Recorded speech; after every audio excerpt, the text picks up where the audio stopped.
How to log into your Chase Freedom credit card online account. Hi everyone, this is Alana from Create Login and Delete. Let's jump right into the video. First of all, you want to open up any web browser and head over to creditcards.chase.com.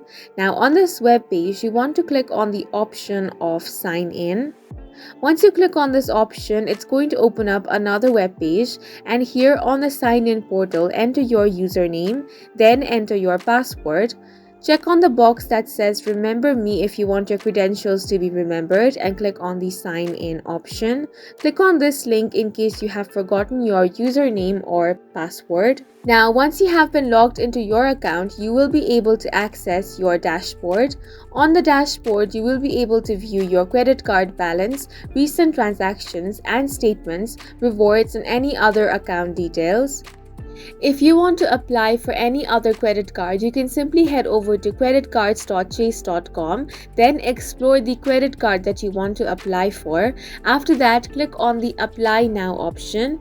Then over there, you will have to fill up a form. There, you will have to include some details such as your personal details, your financial details, and your address. After entering all the details, you can click on the Submit option. Then, Chase will review your application, and if you are eligible, you will be able to get the credit card. And that's it for this video. If you have any questions or confusions, do leave them on the comment section, and don't forget to hit the like button and subscribe for more helpful tutorials.